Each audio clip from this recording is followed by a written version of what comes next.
My name is Sean Mancini, and this is my first video on camera.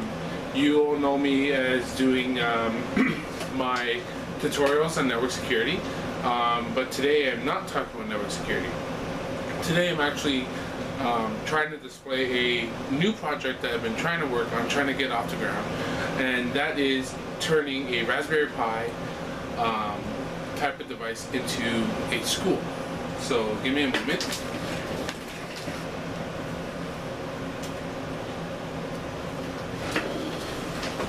So we take a Raspberry Pi, and now the one thing about a Raspberry Pi, if you're not into a lot of software hardware development, it might just seem to be a computer.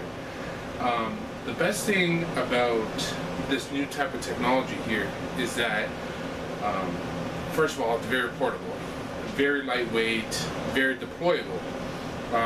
Because it's using ultralight power, we can potentially run a battery, just like a laptop.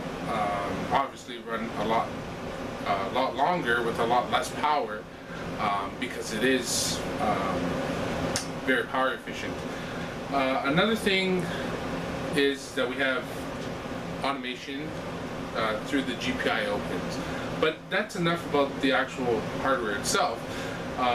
Taking it to the next level is, a lot of people don't really realize, if you live in a metropolitan city, I'm here in Canada, in Toronto, that we have all this luxury. We have fiber optics running into our houses, we have access to Wi-Fi networks, WiMAX networks, 3G, 4G, LTE, you name it, we have it. But even in some developed countries, in remote areas that are still running DSL lines, dial-up lines, the infrastructure hasn't been built there yet, there is still a struggle of getting some educational content through the internet because the infrastructure is not there.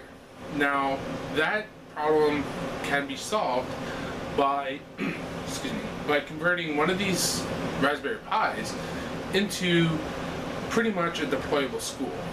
Now, take for example, we'll leave the metropolitan area right now, and we'll go to paint a picture of a child in, let's say, Africa, in a village in Africa that does not have power. Right now, we have these wonderful organizations that try to go out and build schools at the cost of thousands of dollars, which is easy enough to achieve. However, it's hard to kind of to execute those type of plans, because now you need builders, you need resources, stuff like that, so the cost goes higher and higher. Then on top of that, remember that some of these villages, well actually even most of them, don't even have power to begin with. No infrastructure, no power, no nothing. So I'm planning to try to solve that by deploying, and I'll draw it out. So we have a Raspberry Pi device. Okay. Now this Raspberry Pi device, pretty much we can deploy it using technologies such as solar power, battery power, and that's where the volunteers come in. I'm calling on volunteers from any walk of life. Teachers, programmers, anything, any way to make this project happen. Now, pretty much my goal is to take, like I said, a Raspberry Pi, and in a remote village, we can have the sun, power the Raspberry Pi from the sun, okay, using solar power. Now, another thing, another way is to use low-cost battery power. So you have your battery power here, plus minus. Now remember that batteries are cheap to me and you, but in a place like Africa or other small villages in certain countries, they do not have this type of luxury just to go down the street and pick up a pack of batteries. So solar powered for remote villages is the way to go. Now, I'm not only trying to cover small villages here. This is, of course, one example of getting, to a remote village. There's other things too.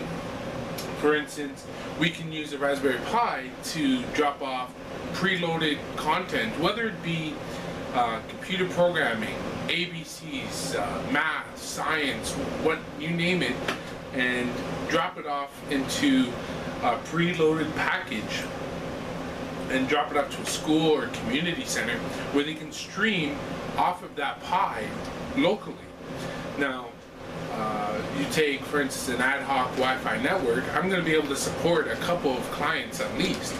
And, that can be the difference between a student learning PHP or Java or network security or not, because they cannot deliver that content or the local economy cannot afford to bring that content. Now, a lot of hurdles are coming, of course.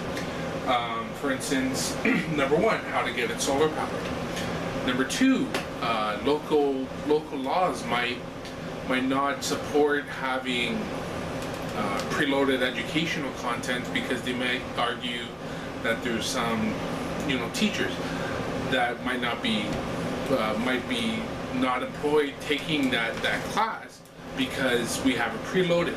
I'm not saying that this is without hurdles or without problems. However, I think that executed right, we can really do something really good with this Raspberry Pi, or it doesn't have to be a Raspberry Pi, by the way. It could be any low-cost hardware that can support this type of feature. That feature being solar-powered, battery-powered, very deployable. Another thing that I like about the Raspberry Pi is, remember something, there are other programs such as Laptop a Person, or I believe it's a Laptop a Child. However, think of a laptop being in a place like Africa. You need power. You need, now it's running some sort of operating system. What happens if it breaks, or what happens if something happens to the OS, right? It's not as simple as just replacing an SD card and away you go. It'll take more time or more resources to fix that. Another thing, the average laptop weighs around 6 pounds.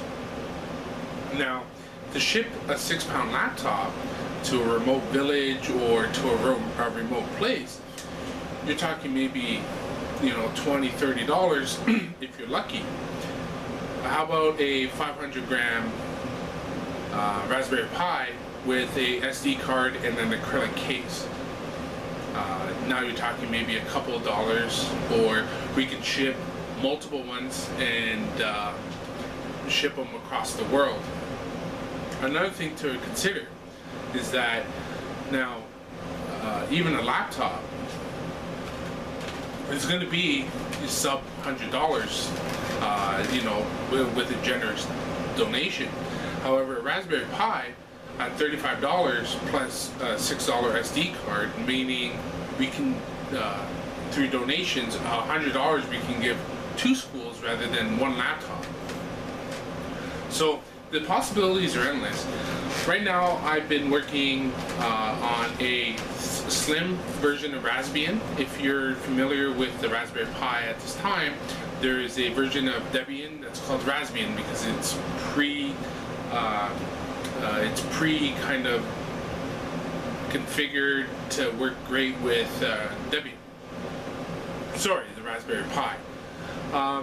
So the goal for the project, or what I like to see, is number one, to use only standard type of software, Apache, PHP, HTML.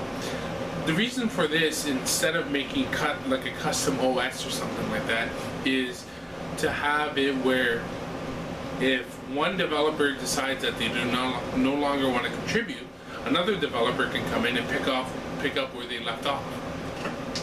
So for now, or what we've been using right now, is Apache, PHP 5, HTML, and Linux. aside from the obvious about being standard, the second thing is it's all free. The lower the cost of the original unit, the better. Another thing is that some people have been asking, how are we going to plan to output this data? Which I think is a very good question. Now, this is my idea, but I'm pitching it out to you, to all the developers out there, all you hardware guys. I see, for instance, Adafruit has LCD monitors that attach to the SPI interface or the GPIO pins of the Raspberry Pi. So I've only been able to get it working via a powered Raspberry Pi on a wall outlet to have 3 LCD TFT monitors attached to one Raspberry Pi. So that is one challenge. So far, again, only off a powered Raspberry Pi have I been able to get it working. So a challenge is for you hardware guys, let's try to figure this out.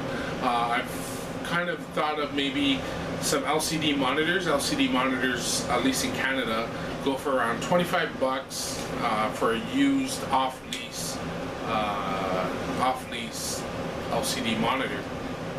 So we can easily maybe convert one of those into a solar powered device and have a 4-way screen, so you can have a couple of students working off of one monitor, or one LCD monitor in front of a class to kind of be a teacher figure. Another thing, a hurdle I can see right now is when a student has a question that we did not program it to. Let's say we have a volunteer teacher saying A, B, C, D, E, F, G, and a student goes, well, what's after, you know, I'm not sure. Let's just say what comes after D, and we don't have that answer in the database. So the student will be able to get that info. Another hurdle is how to keep it updated and avoid fragmentation. You know, volunteers or, you know, contributors might say, okay, I'll contribute $50 to get one school off the ground. But if that same contributor, after we make an update to our software, if that same contributor goes, I do not want to give, let's say, an extra $5 to get a CD, rather an SD card to a remote area, then that particular school or that particular deployment will not have an updated SD card with the info. So that's a different way. So that's a different hurdle to go through. Another thing I thought about, and I want to know what your thoughts are, is, for instance, having one as in a case where the village or the remote area does not have any internet infrastructure. How about having a Raspberry Pi here, a Raspberry Pi here, and using an M2M type environment so they can talk back to each other. So you can have kind of like students interacting with each other, stuff like that, via, let's say, an instant messaging.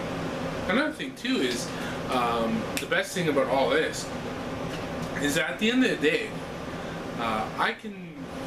we can deploy one of these schools to almost anywhere, and they won't need a bricks and mortar building, or you can deploy it to, let's say, a community center and have 10, 15 in there, and students can learn all sorts of types of things, and we can really, you know, drive and make the world a better place with this technology.